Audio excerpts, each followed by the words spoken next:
All right. Hi, everybody. Welcome to our webinar.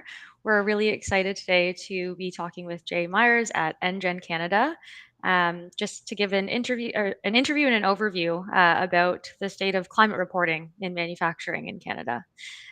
So we'll just kick it off with some introductions around the room, and then we'll leave it to Jay and Sanders to kind of take the stage. So yeah, Sanders, you want to introduce yourself? Sure. Yeah, I'm Sanders Lazier. I'm the CEO and co-founder of Carbonhound. So, what we do is try to make it simple to deal with the 2,500 different pieces of legislation that have been passed worldwide in climate, and make it easy to be able to respond and be proactive in terms of dealing with those incoming requirements. So we'll talk more about that later, but really, it's just about how do we demystify it and simplify it and make it so that you can turn it into advantage for your business. Yeah, Jay, over to you.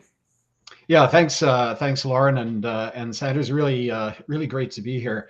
I'm Jay Myers. I'm the CEO of Next Generation Manufacturing Canada, or NGen for short. We're a not-for-profit organization that is focusing on building world-leading advanced manufacturing capabilities in Canada, and as a part of that, really focusing on many of the strategic challenges, but also the strategic opportunities facing Canadian industry. We're focusing on advanced manufacturing, which means not only um, manufacturing in terms of producing things, but manufacturing that is using technology, the latest techniques, the latest technologies, really to improve their business, to build competitive advantage here in Canada, and to grow their business around the world. And NGen does that in a couple of ways. We support leading edge collaborative projects that help to transform industrial capabilities in Canada. But we also draw attention to some of the strategic opportunities that the Canadian industry has today, and clearly climate and sustainability and overall social governance is a huge opportunity, but also a huge challenge for many companies. So that's why I'm really glad to be here and to be working closely with Carbonhound. Amazing. Yeah, I think we'll would love to just hear from your side if you could just share a bit more about why this is important to you and sort of what you're hearing in the space. And then after Sanders, we'll pass over to Sanders to give an overview of sort of the climate landscape, GHG 101s. But yeah, starting kind of with what your perspective is. No, great. And climate and climate change poses clearly an existential challenge for not only for the world's population, but for businesses around the world as well, and particularly as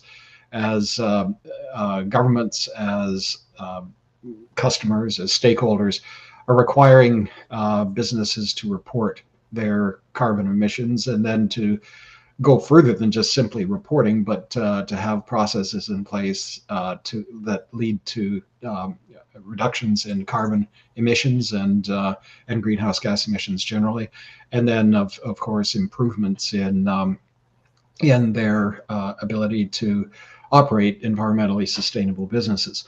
So it's a major challenge. We recognize that, uh, and it's a major opportunity as well for many companies. But let me talk first of all about some of the imminent challenges here for Canadian manufacturers and Canadian industry.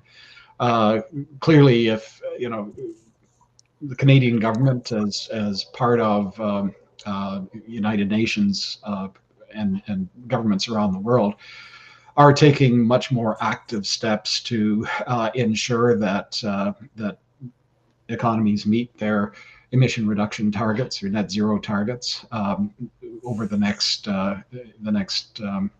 25 years or so. And that begins with simply measuring emissions. If you don't measure something, it's very hard to improve. We all know that, and that's why I think it's really important for all Canadian businesses to take this very seriously. As I say, it's an opportunity for process improvement, particularly around energy management. But there are many other really pressing reasons why Canadian companies have to take this very seriously. One of them is, of course, that countries around the world are looking at requiring companies to report emissions, requiring companies to show how they are reducing emissions. And as a result of that, now we have, with the European Union in particular, um, plans in place to put tariffs onto export or imports from other countries based on carbon emissions, and that's something that will be followed by other countries as well. The United States is looking very keenly at a similar type of trade regime. So if we want to make sure that our exports are acceptable in international markets, particularly now in Europe, the UK is following suit, but also within very short period of time in the United States, then we need to be able to make sure that our exports have a carbon passport, that we know exactly what the carbon content of those exports are. And that is particularly important, of course, for the manufacturing sector that accounts for close to 80% of Canada's exports here. So it's a business problem if we want access to our export markets, and that's only going to become a much more stringent requirement going forward. Today in Europe, it will be applying to a very small group of or small sector of companies, including steel and fertilizer, aluminum, chemicals. But that swath of companies will grow over a period of time, and the requirement for reporting on exports is at the beginning of 2026. So we need to all exporters need to be aware of that and taking steps to be able to comply with these requirements, or pay a much heavier duty for accessing these markets.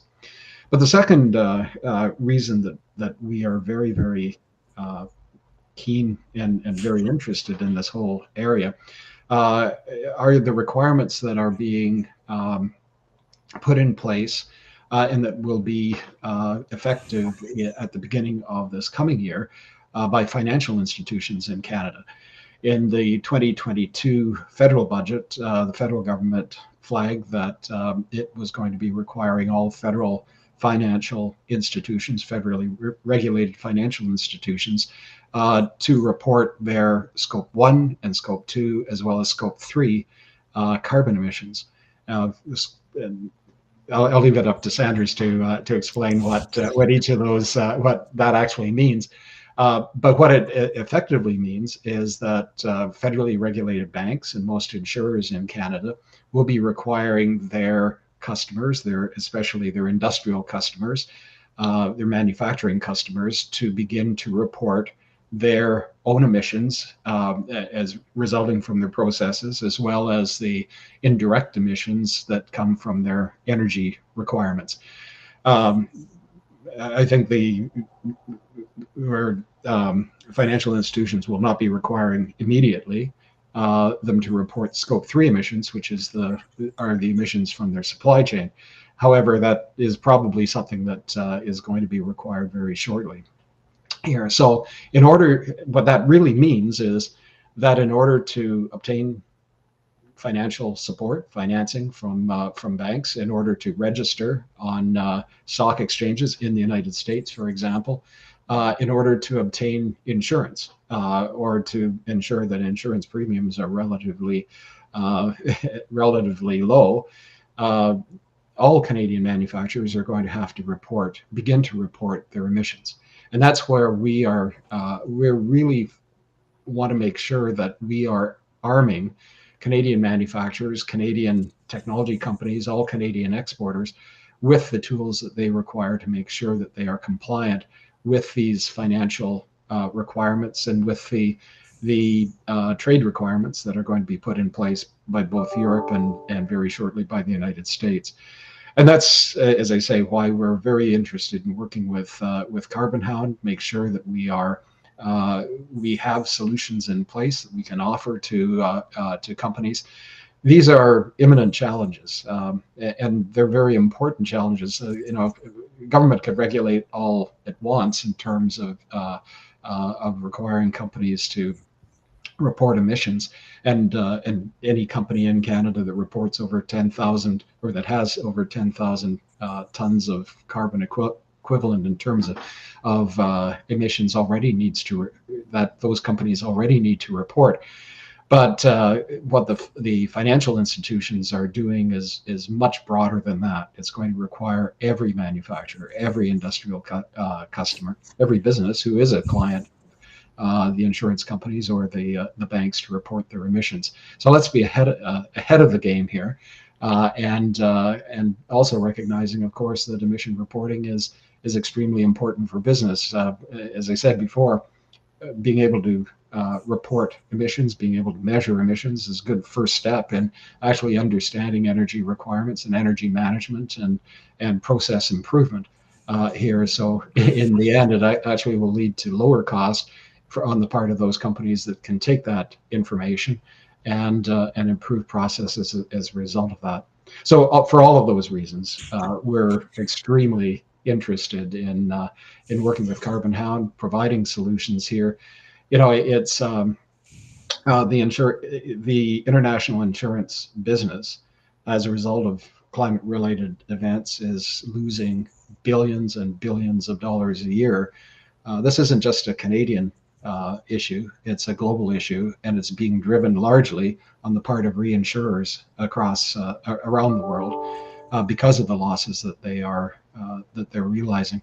So they're taking action to ensure that companies are themselves taking action to reduce emissions, and we need to recognize that. At the end of the day, it's going to simply be an issue of whether or not companies are going to be able to secure property insurance or secure property insurance at reasonable rates here, or secure financing, or list on stock exchanges, or be able to raise venture capital. All of that is at risk if technology companies, if manufacturers, if any industrial client is not able to report emissions as a first step, and then go further to improve processes and reduce emissions. So as again, for all of those reasons, we're extremely we're concerned. I don't think a majority of companies in Canada are aware of what they're facing here. I am confident that we'll be able to help the financial industry and help the insurance industry in particular to develop the types of emission reporting systems that they will require. But they have to be simple, as particularly for small business, and they have to guarantee the quality of the data that is being used here. So thanks to Carbonhound, not only for this podcast, but also for the tremendous work that you're doing in order to provide industrial clients with a tool that does the work for them, that reports, that guarantees quality, and that is acceptable to financial institutions and hopefully to governments around the world. Yeah, absolutely. And I think for all of those reasons that you listed and then some, there's so much pressure on manufacturers to know and to kind of keep the ear on the ground and to kind of manage their climate reporting, but a lot of them really have no idea where to start, and rightfully and reasonably so. There's a lot of information, there's a lot of different standards. And part of what we're aiming to do is to simplify that for folks. So, I'll pass it over to Sanders to give a little overview of where people can start. Kind of the 101, the kind of get started, how to, and then following that, we'll open it up for a discussion between you and Sanders, and then take some questions from our viewers. So, Sanders, over to you. Thank you so much, Lauren. Yeah, I think just to add some color to Jay's comments there, because I'm obviously I'm running a carbon accounting company, so I'm kind of a data guy at heart. So we were running some numbers, for example, like if you're exporting aluminum or aluminium, as they would say in Europe, over to the EU, the expected carbon tariffs on that could be up to 45% on those goods that you're sending over there, right? So like these are not insignificant impacts that will occur, and it will impact the competitiveness of your products. And so when we're talking to a lot of clients, it's not just about, okay, we've got to count our carbon, what a pain, right? It's about, okay, how are you positioning yourselves? How are you thinking about competitiveness in that market? And how is that going to shift? And what are the opportunities that are going to arise from, inevitably, whenever there's a change in regulation or there's some big shift in the market in terms of what the needs are, that creates a huge amount of opportunity. So how can we empower customers to get after that opportunity? And, Jay's point about the insurance side is, just to put a point on it, it's estimated that this is about an $18 trillion risk, right? So for context, that's 18 times bigger than the financial crisis, right? So the impact that climate is having on, from a risk perspective is massive. And, we only need to look at the news to get an understanding of why that's the case. And it's no wonder that all of the major newspapers around the world have created entire staffs of reporters just focusing on climate. Like it's a huge, huge problem and growing. So all that, rosy, all that rosy outlook aside, let me just walk you through some of what we like to call kind of climate reporting 101. So if you wouldn't mind popping up, thank you very much, Lauren. So really what we want to focus on today is just what are the basics, because you're going to start getting, we've got clients who, significant portions of their revenue were, requesting and requiring this kind of data. So we just want to go through a little bit more about that, give you a little bit of context, and start off with the extreme basics. So Jay's kind of mentioned it, but 60,000 of the world's largest companies face regulation requiring supply chain emissions reporting by 2026. So, but it's really hard to respond with integrity to these requests for all the reasons that we've kind of outlined already, which is, there's a whole science around how you calculate your carbon emissions, and it's a whole vocation, right? So expecting just to be able to pick that up immediately and be able to do it yourself, it's challenging. And do you trust it enough that if your clients are being regulated on this, that you trust the data that's being outputted? Well, for a lot of companies, it's no, right? But as a result of those 60,000 businesses that are being regulated, that means that the more than 4 million businesses worldwide, we estimate, are going to be impacted by climate reporting. So when we think about climate reporting, like how does it fit in, right? We hear a lot about climate, we hear a lot about sustainability, we hear a lot about ESG, we hear a lot about woke capitalism, we hear a lot about ESG backlash. There's, all this news and kind of, connotations that are charged around some of these words. So let's just kind of dig into it a little bit. So obviously ESG is kind of the largest bubble. So ESG stands for, environmental, social, and governance. So the G in governance was always the one that people focused on most, I'd say, when this first got introduced, but really is trying to capture all of the non-financial factors that impact a business, right? Then we get into sustainability. So sustainability is kind of broader. When we think about sustainability, it's not just, counting the, calculating your carbon emissions. It's also, your impact from a waste and pollution perspective. So it's a much broader, scope that we're thinking about here. So it's not just about the CO2, because there's a whole lot else going on site, as well, as you well know. So all of the kind of environmental aspects, all of that kind of fits into sustainability. There's also sustainable business models, thinking about end of life use, thinking about different ways of thinking about how we reduce the amount of waste that manufacturing, for instance, produces, and create systems to help reduce that. So that's all part of sustainability. Often when you think about it from an Indigenous perspective, I think it's 3 or 5 generations that they think about in the future, and thinking about how you can create something that will last over hundreds of years.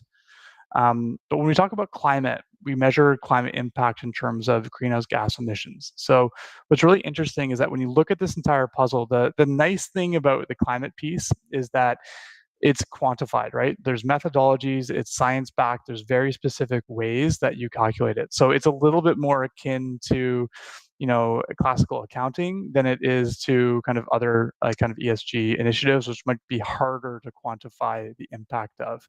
So climate, it's a little bit simpler. So that's why we focus on it, because it's, there's less opinion and more kind of science-based approaches that are taken to quantify climate impact. And all of that is measured in what's called greenhouse gas emissions. So not all emissions that come from your smokestack are going to be greenhouse gases,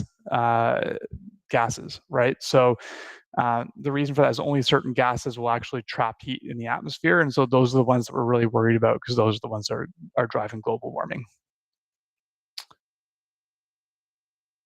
Okay, so how are GHG or greenhouse gas emissions measured? Well, look, it's actually really simple, grade school math. It's really just multiplication, but it can get complicated in a few different ways. But let's start with the basics. So basically, the way that you calculate your emissions is you'll take your what's called usage data. So this is let's say the number of liters of fuel that you burned, and then you multiply that by what's called an emission factor. And an emission factor is basically, it's based on a bunch of different scientifically backed journals that have done analysis and figured out that for every 1 liter of, let's say, diesel that you burn, it will emit this many kilograms of CO2, this many kilograms of NO2, this many kilograms of methane, right? So they've done the math, they've done the assessment of it, and so the EPA, DEFRA, like there's a bunch of government, NRCan in Canada,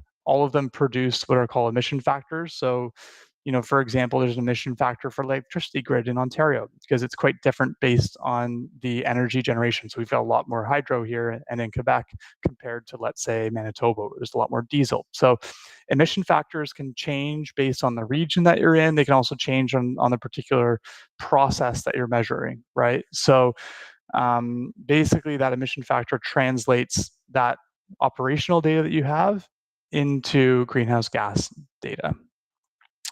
But it can often be hard to get that information. So I might know that I'm ordering 100 tons of steel from a manufacturer, but I don't know what the carbon intensity is of that steel, right? Like how much energy and how much carbon was required to make that steel.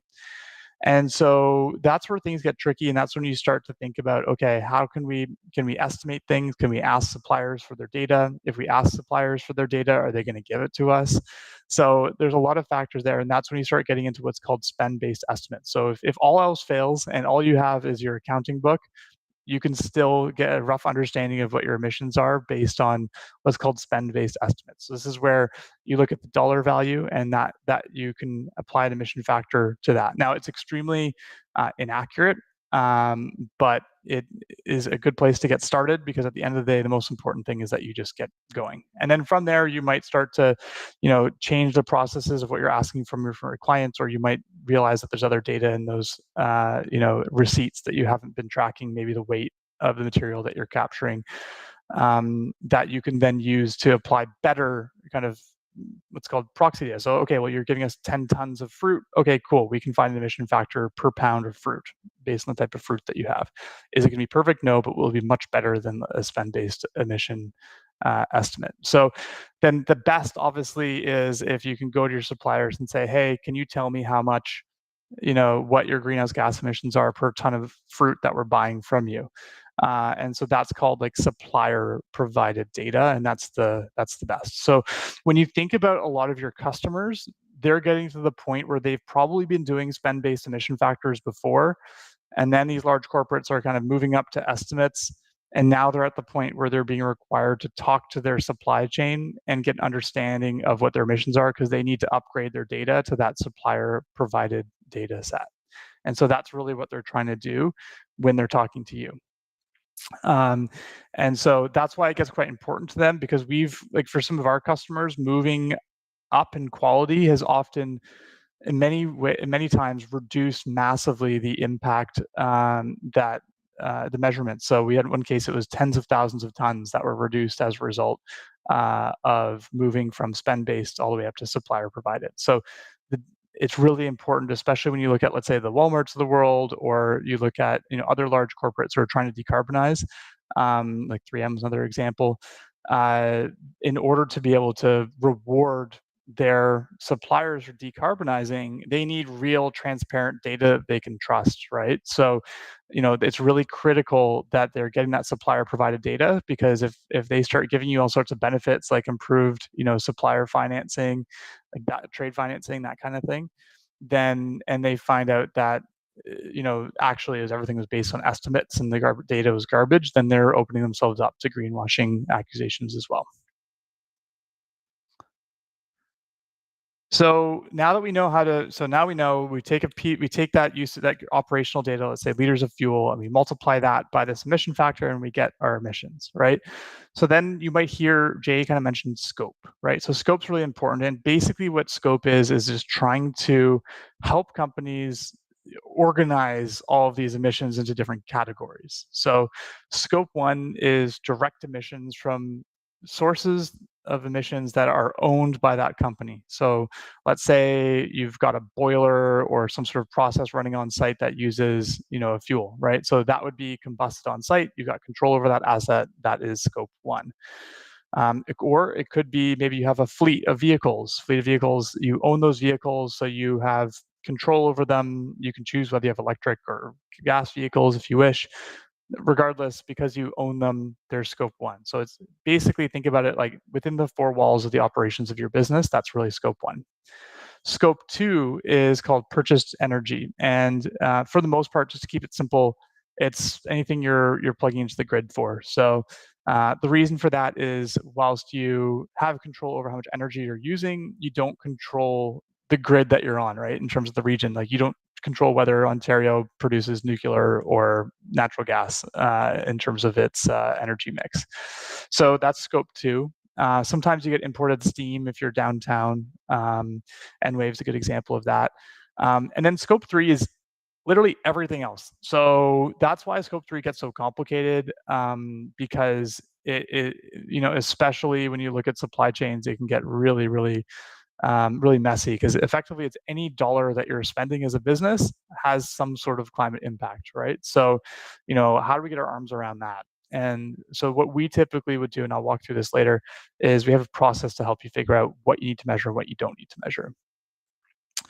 But basically, when people are talking about scope 1 and 2, it's easy. You just think about it as, okay, what are the things that are creating emissions on our site? What are we combusting on site? What are we combusting in vehicles that we own? What are we plugging into the wall? Scope 3, everything else, and we'll kind of get into that. And, as you can tell, it's a huge proportion of emissions. So the reason why you're seeing a lot of governments kind of force these large businesses to think about their scope 3 emissions is because it makes up a massive proportion of the impact that these companies have, right? And as you well know, if you're trying to create change, overall to hit these Paris Climate Accord numbers, then you really need to tackle scope 3 with these large corporates, because that's where the vast majority of their emissions are coming from.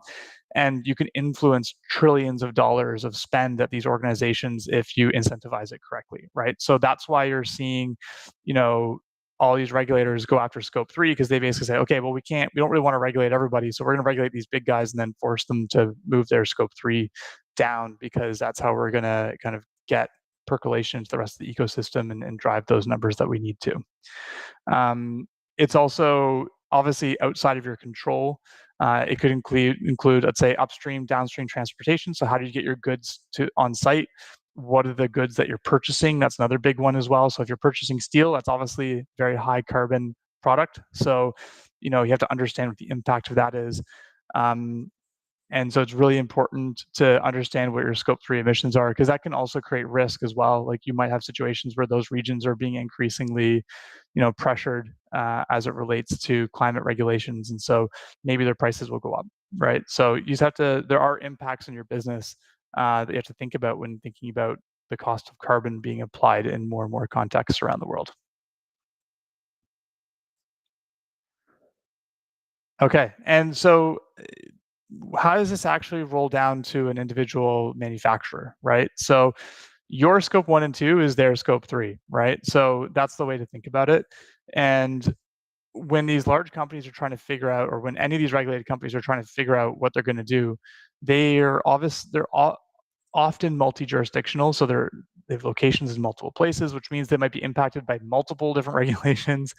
And so what we've found is that a lot of businesses, when they're asking for this data from their supplier, there's a whole suite of different standards that they're using, that they're asking, and formats they're asking for this data within, right? So whether it's ISO, CDP, CSRD, this is a lot of three-letter acronyms, but basically, some of these are, regulations. Like CBAM is the Carbon Border Adjustment Mechanism. So, if you're exporting any metal to the EU that's worth more than $150 in total, like it's wild. Even if it's the spring in a toy car, right, and it adds up to more than $150, you are going to get regulated. Anyone who's buying that, all of your importers are going to have to disclose that, and you're going to be forced to disclose how much metal you're importing into the EU.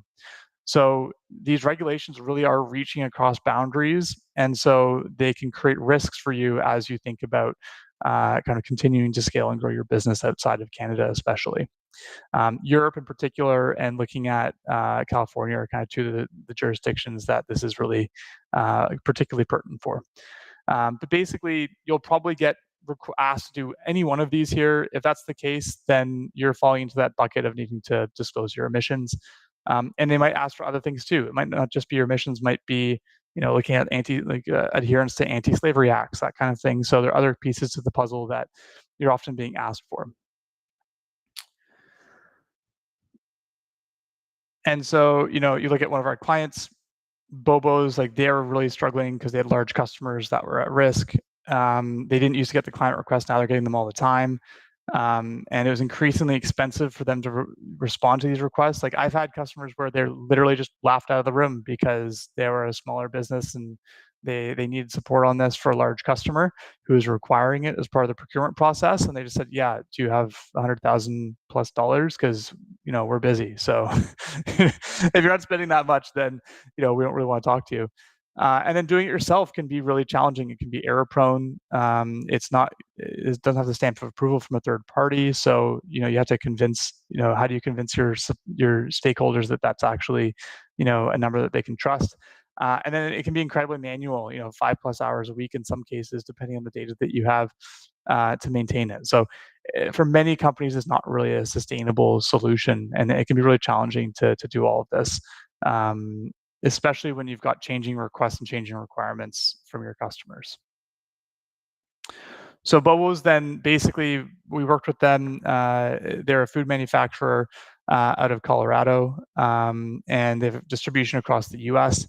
And we worked with them to set their scope 1, 2, and 3 emissions to get ahead of the customer and regulatory requirements. And as a result, they were what we call climate confident in 2 months. They were able to respond to those requests from their customers. They were able to automate a massive, I think maybe all of their data that they needed to automate in order to facilitate those reports. So we helped them automate those processes. And now they're able to confidently and repeatedly kind of respond to any of those requests that they're getting from their customers to be able to kind of prove their quote unquote climate bona fides. And I think when we look at the broader kind of picture around sustainability, and you hear a lot about these greenwashing accusations that are coming, sorry, not even accusations, but legislation that's come into place, whether it's C-59 in Canada, or there's kind of greenwashing regulations in the EU and in the UK, as well as in California. They reach across borders, right? And some of them will fine you up to like a minimum of 4% of your international turnover, right? So international revenue. So not your profits, your revenue. And so the reason why I mention this is because it's becoming increasingly important, and Canada has regulations here too, to be able to back your claims. And so we really need to think about it from a quantified perspective and make sure that we're measuring everything so that we make these claims to our suppliers, to our customers, that we're able to back that up with data, and make sure that we're reducing the risk from those kind of greenwashing accusations that now have teeth behind them with the Competition Act. Okay, so in general, here's how we do it. We try to keep it as simple as possible. You can take this process for yourself. You don't have to use Carbonhound to do this. This is just how we run it. Happy to share it. And basically, it's a 4-step process. First is we kick it off. We identify all the emission sources, the different, like where the data is located, and look at where we need to make estimates versus where we have real data that we can use. Um, Obviously go through priorities, make sure that you're just doing the reporting that you need based on what your clients or stakeholders are asking for, right? Then you have to go out and find the data, and that's when you start to figure out, okay, what's my checklist? Where are all the data sources that I need to connect in order to get this report and make sure it's complete? And then after that, it's about actually taking that data and converting it, getting it quantified, and using appropriate emission factors, making sure that you've covered, you don't have any data gaps, and that you've got a full inventory report that you feel confident in. After that, obviously you can kind of iterate on it year over year. You might find that you don't have data in certain areas. That's totally okay, and you have to use estimates. Maybe you need to change. Maybe you change what you're asking for from some of your suppliers to increase that, or maybe you've got the data already. It's just not in a place or in a format. Maybe it's sitting on a piece of paper somewhere that you can use. So maybe it's changing how you manage the data internally from an operational perspective as well, and putting those systems in place to support that. So, it's an ongoing process. It's not something that you need to get perfect from day one. I think everybody understands that. And so it's the most important thing is just getting started and making sure that you're leveraging the data that you have as much as possible, so that you can ensure that you're meeting your stakeholder requirements. Specifically, we found 80% of their customers are demanding it from them. So that's a significant driver that we're seeing. I like to call it the voluntold market, is my way of describing it. But hopefully this has kind of been helpful, just to give you a high level understanding of, when people talk about scopes, what do they mean? When they talk about emission factors, what do they mean? When we think about, okay, how do we actually get started? What are the different steps that we need to do? The goal here is just to give you a very high level overview. There's also more content on our blog and our website if you want. It's all free, it's all out there. And if you're looking for some help, then obviously we're happy to help as well. So I think that's it for me on that topic. I'll pass it over to Lauren to get into the Q&A. Awesome. Yeah, Jay, just if there's any sort of comments or questions that came out of that from you, feel free. And then, otherwise I can jump in with some questions from our side and from the viewers. Great. Well, thanks very much, Sanders. I think it was a really great overview of the process and the importance of being able to report on emissions. I have two things. One is again, not to kind of ignite much more of a burning platform here, because I think there is, if we're talking about access to markets, if we're talking about ability to obtain financing or insurance, this is clearly something that all companies have to take seriously. But going back to the data quality issue, too, this is something that could lead to real litigation. So it is a legal problem, and it's also something where, in a number of cases, where boards of directors have been found personally responsible, personally liable for maintaining the quality of the data that is being reported here. So this is already becoming a major issue for not, and I think your example is a good one for many smaller suppliers in supply chains right around the world.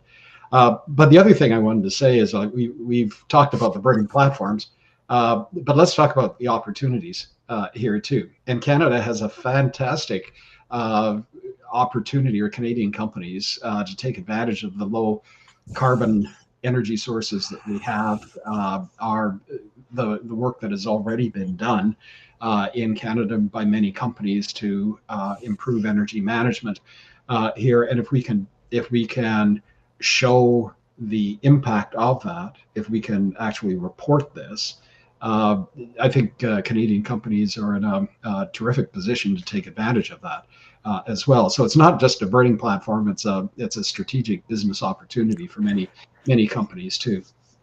And just to build on that, Jay, I think that's why you're seeing a lot of EV manufacturers setting up shop and battery manufacturers setting up shop in Ontario, right? Because of and in Quebec, because of how cheap, from a carbon perspective, a lot of the fuel is. And so that's a huge driver for growth in the region too. So there's a strategic reason for the province to push that as well. And you're right. I think that's why, when we look at like, there's this one company I did a webinar with called Nouveau Monde Graphite, really interesting business. So they're based just north of Montreal, and they were in a commoditized space where graphite was dominated by China, right? And they said to themselves, okay, well, we can't compete on price, so we're going to partner with Caterpillar and with these other large suppliers, and we're going to create the first like gas-free mine, basically. And what they did was they ended up taking that and signing deals with Panasonic and other large OEMs, because despite it being more expensive, these OEMs are putting value not just on the quality and the price, but now the environmental components of that product are being valued as part of those procurement chains. And you're seeing trillions of dollars worldwide in terms of government spending. Like, there's increasing green procurement processes and government spend. So, and obviously private companies as well who are feeling that pressure, like we just explained, like Panasonic, for instance. So I think it's really and under getting the data to be able to compare and say, how do we compare? How do we benchmark against our peers, right? I think it's definitely an opportunity to look at that benchmark and say to ourselves, okay, maybe we're doing a lot better than we think. Even if we don't change anything today, we might actually be much lower from a carbon intensity perspective than we think compared to our peers. And maybe that's a big opportunity for us. Absolutely. I wanted to ask you, though, we talked a little bit about the financial regulations here, and I know that you and Carbonhound have been doing a lot of work with the Office of Superintendent for Financial Institutions here in Canada, but also other financial regulators. Can you tell us a little bit about what's happening there and what you expect, what's coming down the pipe?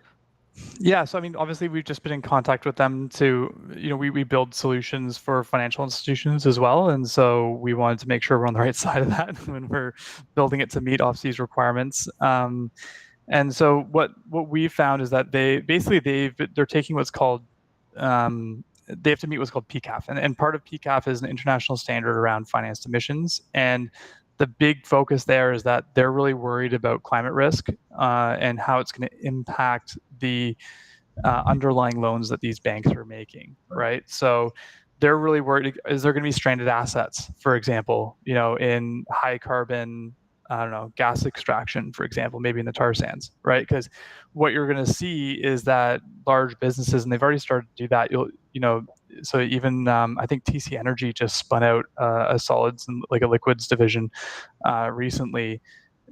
People are starting to spin out these carbon intensive assets into other businesses because investors are less and less excited about investing in those areas, right? And so that's, and I think if you look internationally, I think the OPEC just downgraded their estimates on fuel usage growth internationally as well. So I think what we're starting to see is that with the huge amount of renewables that are coming into the system, there's more and more, carbon intense processes are going to be increasingly under pressure, under competitive pressure. And so banks are going to want to take a look at that. And then not to mention, obviously, the physical risk element of climate change and what it's going to have on those facilities. Like, you look in Ohio, for instance, they're spending tens of millions of dollars installing, HVAC and air conditioning units because the workers can't work in the factories during the summer anymore because it's too hot. So there's material risks that they believe and that the markets believe that need to be taken into account. And so that's the real driver behind it. It's not some mission that they're on to solve climate change. It's actually really about, being pragmatic about the fact that there are impacts that climate change is having on business operations, and those need to be reflected in the lending behaviors and the risk analysis that these banks are doing. Well, and you were mentioning about the the losses that the global insurance industry has encountered here, and I can guarantee that's probably only a third of the loss or the total loss as a result of climate-related events. But from the insurance companies, there is a limited pool of money here as well. So when we're talking about insurance companies requiring their clients to report emissions, and if their clients cannot or do not do that, this really isn't as much an issue about your premiums will go up. It's just an issue about whether or not you're going to be able to get insurance. For sure. Just look at Florida, right? I think that you want to see the future, go down to Florida and look at the insurance market there.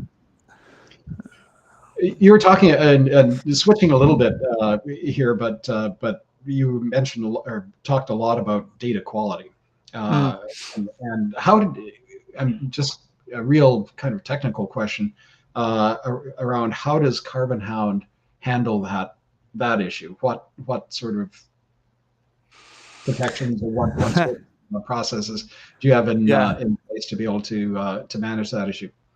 Yeah, so data quality is pretty critical. As I mentioned, it has a huge impact on the accuracy of your footprint.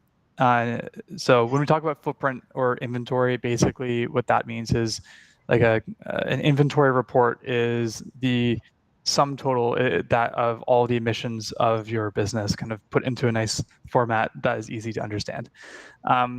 So when we talk about data quality, what we do at Carbonhound at least is every single piece of data that enters into our platform gets tagged with how it was entered and what kind of methodology it was used. And so as a result, like we've got a solution that we've created in order to help facilitate data collection because we've seen it be such a barrier for so many companies. And so as a result, what we do is we directly integrate with the primary data sources, like whether it's utility providers or maybe your ERP, whatever the source of truth is, and we pull that data directly into the platform, and then we have our team also QA it and make sure that's accurate before it gets kind of put into the system. And we also make sure that the appropriate emission factor is also applied to that data as well. So there's kind of like a multi-step process that we go through to make sure that the data is accurate, and also looking at how we can reduce the amount of effort that it takes to get these high integrity reports. So the theory was, let's reduce the effort, and then hopefully customers will value their time savings and also value the fact that it's a higher quality, higher integrity report that they're receiving. And that was going into my my last question for you directly, Sanders, and that's when we're talking about industrial clients in or suppliers in Canada, probably over 95% of them are small, medium-sized companies or really small companies here. Companies without necessarily the expertise or the time or the personnel that for managing a complicated system. But what you're doing is automating as much of this as you possibly can, doing the checks on data quality in an automated way. Tell us a little bit about how complicated this system is, and or on the flip side, how easy it would be for a smaller company to actually be able to work with the system to report their emissions. Yeah, so I mean, look, we're not the only game in town, but in terms of, we try to keep our prices low as possible. So for a small business under 20 employees, you're looking at like $600 a year for the platform fees. And if you want guided onboarding, which is, I don't think we've worked with clients for a year now without making sure that they purchase that, it's something like, it's around $1,500 or so. So it's not a huge capital expenditure. The goal is to make it as simple as possible, make it accessible. Like, the reason I started this business was because I felt like there's a lack of solutions out there that were affordable and also designed for folks who don't have a degree in sustainability, right? Because at the end of the day, if you don't understand your own data, then it's going to be really hard for you to feel confidence around making those claims from a marketing perspective. So from our perspective, it's really about empowerment. Like, how do we get you up and running? How do we help you get how do we like help educate you and look at your business in a different way than using the same data, but just looking at it in a different way than you've seen it before. And hopefully, what we've found is that it helps businesses get a better understanding of their operations than they may have had before, just because it's a different way of looking at it. But it doesn't need to be difficult. There's online calculators and stuff. Like if you really are just looking to, the EPA has one. I think Berkeley has a pretty good one on their website. So if you're just looking to do a quick and dirty and just kind of dip your toe in the water a little bit, like there's definitely resources out there. But if you're looking for something where you see this as something that your customers are requiring and that it's more important to your business operations, then it's quite important that you have systems in place that are really consistent, because you're going to be asked how you're doing over time, right? And so having that consistency and using the exact same methodologies and data sources, and having that consistency over the course of 2, 3, 4, 5 years is going to be pretty critical in terms of the integrity of the claims that you're making. And what we found is that in businesses where there's no sustainability staff, they don't want to spend 80, 100 grand hiring somebody. That project often is off the side of someone's desk, and it's the guy who bikes into work who ends up doing it. And that person might change next year and the year after and the year after that. So all of a sudden now you've got a really big problem around consistency in terms of the processes and how you're going about that. And so having a system in place that can kind of hold that truth is really important, because it means that it reduces all of the other risks that are associated with this kind of reporting. So whether you choose us or someone else, I think just having some sort of system in place is really important. And if you can layer on data automation, that removes another huge area where you can get inconsistencies around the accuracy of what you're doing too. So it's really, for us, just about like, how do we take away all of those risks and make it really simple for people to move forward. Oh, good stuff. Lauren, I know we've got a lot of questions here so I'll pass it back to you. For sure. I'm just going to pop one up on the screen here. And so, either of you can kind of speak to this probably, but the question is around what advice you might have for any government policy or programming that would help manufacturing companies kind of adopt these best practices and yeah, what that looks like. Do you want to do that first, Sanders?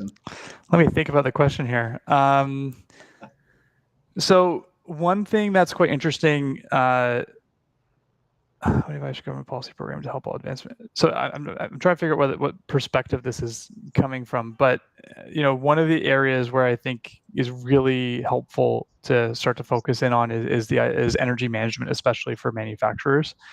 And I do know that there's programs through the ISO, for example, and sometimes through your local district providers from an energy perspective, like the Enbridges of the world, where you can get hooked up and get free training on energy management through a government program. And then there's also, I think they just announced this last week, up to $50,000 of matching funds for businesses that want to hire an energy manager starting in January. So that's a really good way to start to think about how you can reduce your costs and reduce your emissions, and to take some actual action around reducing the operational footprint of your business. There's also there's some maybe some online resources, specifically the greenhouse gas protocol. That's really great in terms of just giving kind of an overview around the quantification side. But I think in terms of the government policy and programming to help advanced manufacturing companies adopt it, I think there's that's definitely something that I feel like Jay and the team is kind of working on. So I'll kind of pass it over to you for that piece. Yeah, thanks. I guess a couple of things. First of all, education is so important here. Just understanding why this is an important issue, and really the opportunities around this. And I think that's and then being able to present this in a positive, constructive way, along with tools that are available for companies to manage. I think that's really important. A second thing is that the governments already have a number of programs in place to support the implementation of digital technologies. And they primarily looked at things like e-commerce um, and IoT technologies and connectivity. But I think this is a really good example of, a low cost solution where you need some advice and call on some consultants or call on some people who can provide that advice, as well as some support for implementation. So, designing some form of a program to help to offset the costs of implementation. They're not going to be very large, and of course, you wouldn't want to offset total costs. Companies need to have have some commitment here as well. But I think that's important too. But the other thing is, this is all a part of good corporate management, good manufacturing management for that part. It's all focusing on understanding processes, being able to measure process, being able to improve process. It fits in really nicely with best practices in manufacturing management, and why we don't look at things like actual environmental waste as waste in industrial management processes is beyond me. But I think there are all sorts of opportunities here that we need to build a much more effective manufacturing management education program, even in our school systems here. It's a huge area that companies really need to take into consideration much more. And this is simply part of how to do that effectively with respect to a source of environmental waste here. So I think there are lots of opportunities. It's an area where we're very, very interested in working with Carbonhound and other solution providers here, because at NGen we I think have a role to play in making sure that we're able to provide these tools, and the training, and bring attention to not only the issue but some of the solutions that are necessary too. 100%. Okay, what's Awesome, thanks. Yeah, I'm conscious we have 2 more minutes, so I'll pull one more question up, and I just want to make a quick note for everybody asking if there'll be recording. Yes, this is being recorded. If you've registered for the event, we will send you the recording, so don't worry about that. And any questions that we don't get to here, we will try to address directly as part of that follow-up email. So yeah, definitely sign up if you want that. Okay, so just, yeah, another kind of last question. This is a bit more of a technical question around how you would measure the emissions for finished products where the supply chain is complicated, basically. So yeah, maybe Sanders for you. Yeah, I think there's a few different ways to do this.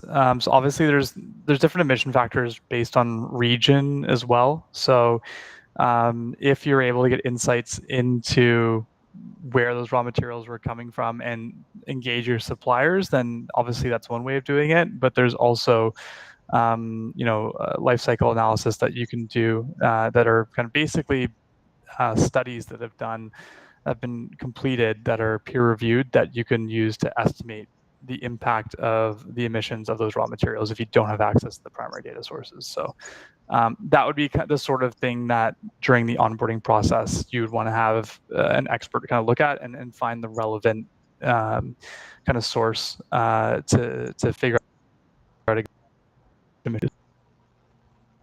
Okay, amazing. Well, I think that's time on our live. Really appreciate everyone for joining us today. And yeah, look out for a follow-up email with the recording. And as always, feel free to reach out to anybody at NGen or Carbonhound as you embark on these climate journeys. Right. Nice.